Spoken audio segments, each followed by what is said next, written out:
Africa, we highly appreciate you. Thank you so much. And we want to appreciate everybody from Botswana who has made it possible. Thank you. Can we give ourselves a round of applause? Awesome. What do you say when you have people like Billy, Charlotte, Richard, Ross, Saunders, everybody seated here? What do you say? Where do you start? Tell me where to start. All right, so 1996, 97, 98, I was in college. And I was running my first business of selling popcorns and buns, hot buns. So I would sell them door to door. Like I knew that we went to the dining hall at the college around 5:30, around 9 p.m. Everybody is hungry and they are doing assignments. And that's when I will pop up with my popcorns and my buns. And I will knock door to door. And I also had 2 ladies who were doing the same at the ladies' hostel. So I would do the men's hostels. So I will get there, I learned the rejection in selling. You get to a room, you get in, they say, hey, didn't we tell you that you should not come here again? I said, thank you, sorry, I just thought maybe somebody's hungry today. Then I go to the next room, you get to another room, you find 10 people who are doing assignment. They say, where have you been? Give us popcorn, give us buns. I'm like, wow. So I've been resisted everywhere, and finally I get in here and I'm getting something out of it. That was my first time running business. And then in the early 2000s, my wife and I sat down and we said, we want to start a business, a real business, a company. You know what I'm talking about? That excitement you get when you begin, you register a company. We decided a name. We knew what we wanted to do. We wanted to do organizational development to help companies to become more effective and more efficient. Now, what is the name of the company? We thought, and we thought we want to call it Chief Cornerstone Holdings. Chief Cornerstone, help me say Chief Cornerstone Holdings. Chief Cornerstone Holdings. Now the person sitting next to you, if they are not saying it and they are not smiling, ignore them. Look for the one who is smiling. Look for a smiling one and tell them Chief Cornerstone Holdings. Chief Cornerstone Holdings. To the last person, Chief Cornerstone Holdings. Chief Cornerstone Holdings. Hey, we felt so special. This is a big name. If anybody hears it, money is coming in. Catching. Little did we know that it's not just in the name. Right, we made business cards. And you know what I wrote on my business card? Managing Director. I felt very important. Managing Director. Well, to cut the long story short, after a short time, I realized people didn't care about your title. They cared about who you are, what is your brand name, your corporate brand, and your personal brand, and what is the value that you can add to our business. So I quickly realized the name of the company didn't bring business. The title Managing Director actually put me at a disadvantage. It is the moment you arrive in a place and you give somebody a business card, Managing Director. Somebody is thinking of Managing Director for F&B, Managing Director for all those big entities, and they are wondering, probably the quality of the business card also is not speaking so much of Managing Director. So I quickly changed it and I called myself Operations Manager or whatever it is. I brought it lower to my level. Right, what else did we do to make sure we make money? Hey, we produced some flyers, color flyers. And I wrote there, Wilbert Mutoko, international motivational speaker. You see, because you need to sound big, you can't just write Wilbert. You don't have to be local. You need to let people know I'm international, whatever it means. International motivational speaker, Wilbert Mutoko, offering courses in marketing, customer, whatever I had heard that companies are writing, I put it in one flyer, color. We pasted it all over the city. Not one call. I said, is this demonic? Is it, what's the problem? I've written international. People are not coming. I've put it in color. Nobody's coming. Ladies and gentlemen, I'm here to share with you what I think can help us to grow our speaking businesses from my little experience together with my wife. So here is what I realized. The first thing, like I said, who are you? What have you done? Like we've already been shown by Richard here, some big names. Somebody getting 1.5 million for a keynote. But when they want me, paying 5,000 is too much. In other words, they know what Trump has done. They know what Trump has achieved.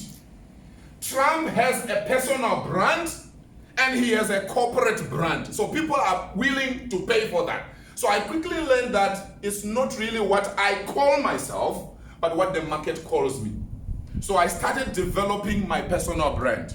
I started developing my corporate brand. And I forgot about calling myself inter whatever or global. You can call yourself anything you want, but people are not foolish. They know the value that somebody can offer.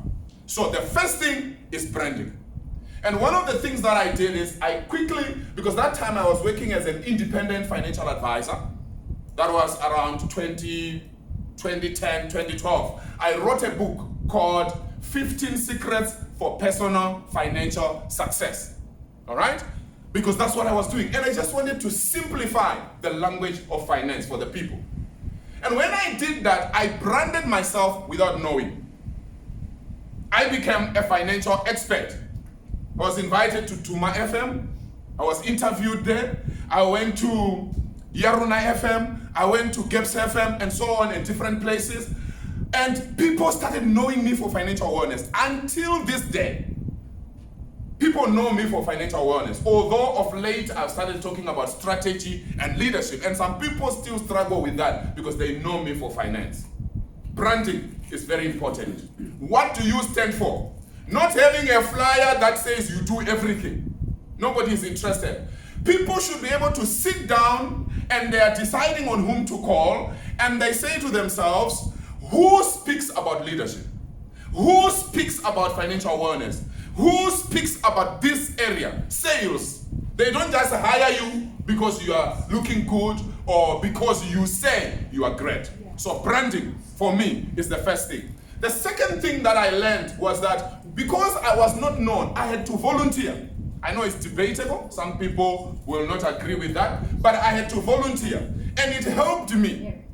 So I remember I volunteered to speak at a certain bank, I will not mention, big commercial bank. Actually, I will join 2 points there. One of the things is volunteering. The other thing is to go door to door to market yourself. I think that's the hardest part. You go door to door because you are not known. So I remember going to this commercial bank and I arrived there. I say, can I see the manager? And they took me to the manager's office. That was the branch manager. So when I got there, the branch manager welcomed me. I said, my name is Wilbert. I'm a motivational speaker. Now I had learned that you don't say too many things. I'm a motivational speaker and I would like to come and speak. She looked at me, she said, okay, have you spoken before? I was honest with her, well, I spoke there. She says, okay, we'll give you an opportunity. Come and speak. I went there, I spoke. You know, where you put your everything. Another point I don't want to forget there is, when you volunteer, don't just speak anyhow. I've heard some speakers saying, when I'm not paid, I just get there and I just give them little.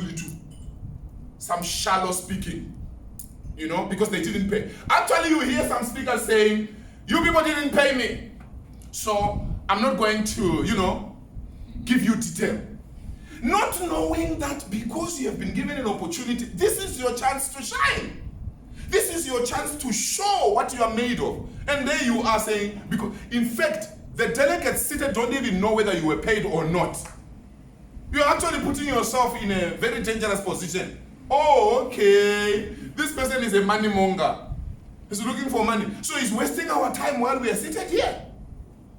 So give it your all. So I gave it my all. Oh, everybody at the bank was happy. Wow. wow, we need to invite you again. Guess what? My mistake. The second time they called me, they said, you see, we have an event. We want you to come as a motivational speaker, but this time, this time we want to pay you, but don't charge us too much because our budget, you know how it is in business. But they gave me an opportunity to charge. Guess what I said? I said, you know what? I'm now a family member of the bank. So you will just see what is okay to give me. I learned the hard way. I will never forget it. Do you know what I did? I looked at my wardrobe and I didn't quite like my wardrobe. So I had to get money from my bank account and I bought a new suit. Tell your neighbor, new suit. New suit. To speak at the bank. Because it's no longer free, it must be another level. But I had not charged them. That's me. I arrived there, everybody respected me because of the way I had spoken before. And then I spoke and I was just imagining. I spent so much money. I think I bought my suit for 1,000 pula then, which is quite a lot of money even today. A suit for 1,000 is not everybody who can buy it. Yeah, it was. When I was done, they say it's time to thank our speaker. It was a small bag. Guess what was inside? I think it was symbolic to say, boy, wake up. Wake. You tell your neighbor, wake up. Wake up. Tell the one who is smiling, wake up. Yeah. So there was a face towel. You know face towel? Yes, go and bath this way. They gave me a face towel. They gave me a scrub to scrub myself. What else was there? I think my wife will remember everything because it was very painful. So that's what I got. Because that's what I asked for. From that day, this must be taken professional. No funnies, no jokes. But I learned it the hard way. All right? So the first thing that I learned, I'm just sharing with you what I learned from my small walk in talking. So the first thing for me is the branding, both the personal and the corporate. The second thing is the volunteering. But when you volunteer, make sure you go all out. But also don't keep volunteering for the rest of your life. Because somebody has to pay the cost. If you volunteer for the rest of your life, what's going to happen? You're going to be frustrated. It doesn't work that way. Because you have costs, you have expenses that need to be paid for. And then the third thing, what did I say? Let me see if anybody is listening or I should just stop here. Learn to charge. Learn to charge. What else did I say? We're in class now. I don't like class. Brand yourself. Corporate and Brand yourself. Have a corporate image. Now, and also learn to go door to door. I was not going to get that opportunity to speak at the bank if I had not knocked the door of the branch manager. All right? And then the next thing for me is networking. Networking. Like we are here today, this is something I'm very passionate about. Networking is you take yourself out of your comfort zone. Like right now, you are seated with somebody you came with, probably. You cannot complete the day seated with that person because you already know each other. There is nothing much you are going to benefit. In any case, you shall catch up tomorrow. You need to talk to people you have never talked to and never take anybody for granted. Networking is powerful. So learn to tell people who you are and what you do and what value you can add. For example, somebody can say to you, each time somebody says to you, what do you do? Do you know what they are saying? They are saying, how can you help me? Each time somebody says, what do you do? They are saying, how can you help me? Then you say, I'm a student. Who wants a student? Anybody? You want a student? Just a student. I'm an engineer. Who wants an engineer? Which engineer? Civil engineer or mechanical engineer or electrical engineer? What do you offer? That's what somebody is asking you. Networking is powerful, ladies and gentlemen. Both online and offline. You come to an event, make sure you mingle. During tea time, mingle with somebody else, exchange numbers. Try to be as courteous as you can. When you want networking to be successful, it's not about you, it's about the other person. Show interest in the other person. So what do you do? Find out more about them. Sometimes we make a mistake of talking about ourselves. My name is Wilbert. I do ABCD. I've been to this country. I want to know how I can benefit from you. And here you are boasting about yourself. You don't even know the person you are talking to. Now realize this. Sometimes it's not that person you are talking to that will help you. It could be somebody known to the person you are talking to. Are you with me? Networking is very key. Let me give you a very simple example. In 2017, I got a call from somebody in the UK. That was my first time to go outside Africa to speak. I got a call from somebody in the UK. He says, I've gone through your LinkedIn account and I think it's one of the best. And I like what you do. So I would like to come to Botswana and we do 2 joint seminars. One on branding, one on marketing. We didn't know each other, not at all. So do you see the importance of networking? You put your profile on Facebook, you put your profile on TikTok, you put your profile on Instagram, you put your profile on LinkedIn or whatever platform. What it means is while you are sleeping, people are looking at your CV. Because people have needs. So this guy calls me up. I say, okay, fine, we will do it. Guess what happened? The guy says, so let's start arranging. I had arranged quite a number of events, so I didn't have a problem with that. And then I booked the venue. And I told him I've booked the venue. They wanted us to pay up front, I have paid. You know what he said to me? He said, you are the first person in Africa that I've dealt with who goes ahead to pay for an event without asking for pounds from my side. He said, where have you been all along? Look, I'm dealing with somebody I don't know. I'm skeptical. I don't know how it is gonna go. Maybe this guy is just using me. I don't know. But it's coming from LinkedIn, from the social media. And then we started inviting people. And I was updating him up. He was very excited. And I'm just wondering, so what is this guy putting in? It looks like I'm the one who is just running around doing everything for him. But anyway, let's see. And this guy says, look, I have a friend in Botswana. I'm going to talk to him so that he can bring his team. Guess what? That one client that the guy in UK brought paid much more money than all the people that I ran around to bring. And then he finally came. We did day 1. We did day 2. Something interesting happened. There was a professor from UNISA, South Africa, who is a friend to this guy. And he was just introduced. He was not a speaker at our seminars. He was just introduced. And then after hearing me speak, he said, Wilbert, I'm bringing you to UNISA. You will come and do a keynote speech. You will have to come to UNISA, Pretoria. I was like, people out there, they just talk. But he was serious. That's how I ended up going to UNISA, to go and speak. Do you get the point? Networking.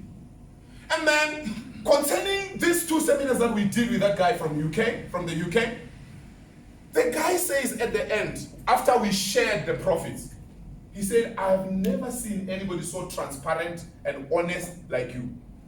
I didn't even know we would make a profit.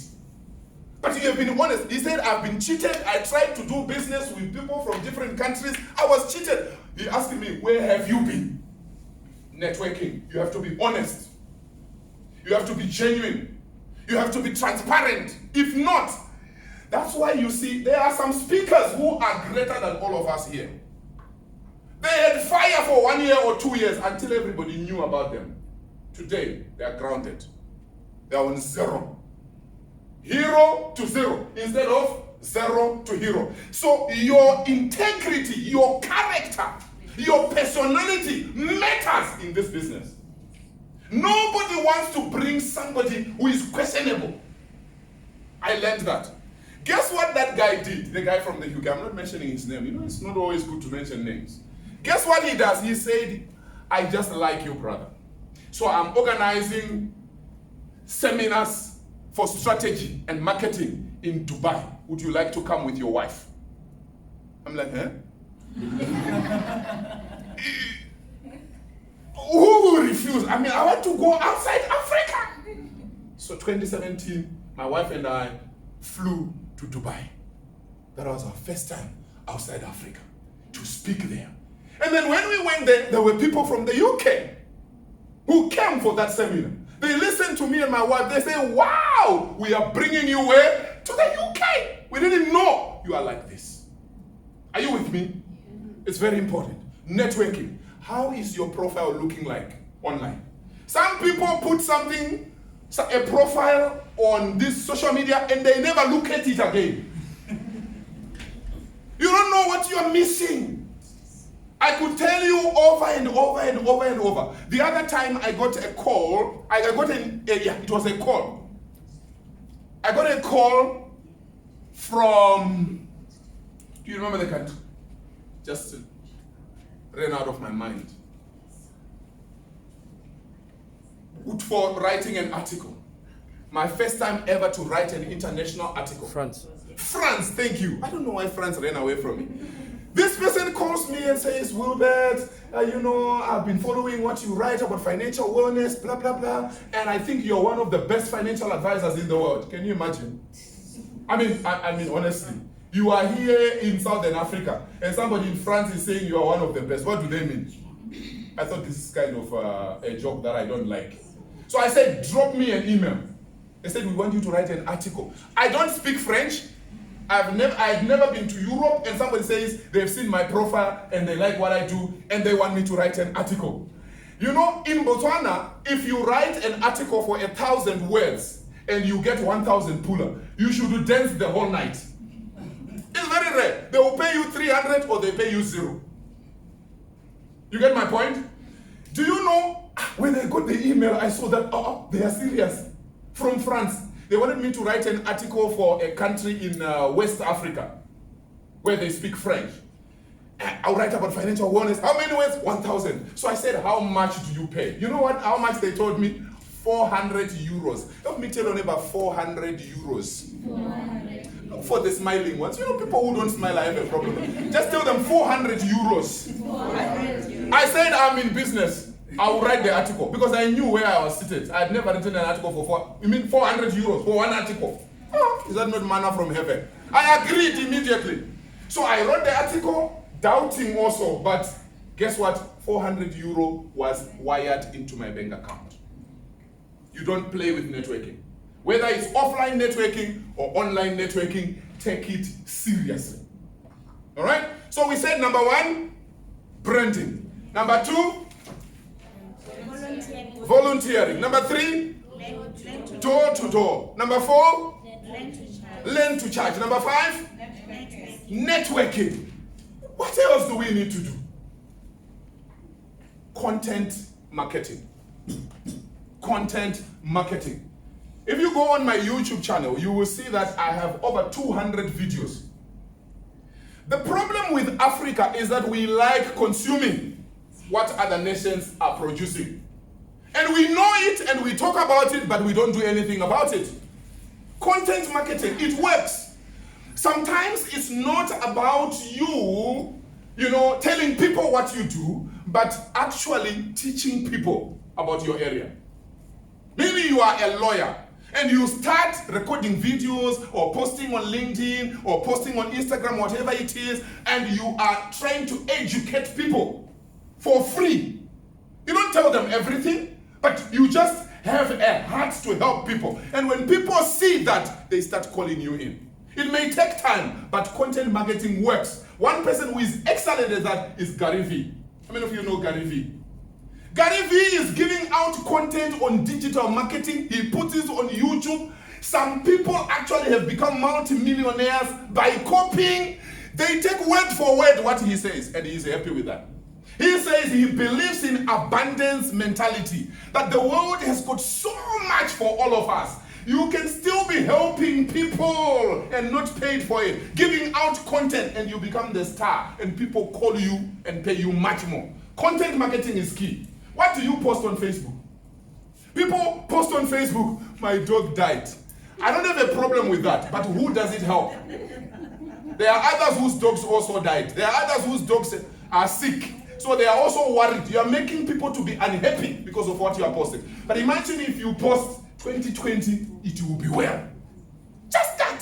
Something inspiring. 2020, things are going to turn around for you. People go, like, oh yes, it's going to be okay. Just try it. Something positive. There's a lady called Bridget Hassin, something like that. I don't know how to pronounce her surname. She's in South America. She's very good at content marketing. She posts almost every day on LinkedIn about leadership, about HR. I see Koziba smiling. She's very good at that. You know what she has done, how it has worked for her. The other day she went to speak in India. Do you know when she got to the airport, people were fighting, Indians were fighting for her. You have to come to my house. You have to come to my house. You have to come to my house. You have to come to my house. Are you with me? Why? Because of content marketing. So you create friends, you create people that don't know you to become part of your family. They get interested in what you do because of the impact. Guys, let's produce videos. I was watching videos by Ross. I was watching videos by Charlotte. I was watching videos by Billy. I was watching videos on sales by our own Richard. I mean, let's go out there and do videos and post text and things like that that can change someone's life. People are waiting for you. If you do not stand out there and do content marketing, you may not do much. Friends, thank you very much for your time. God bless you.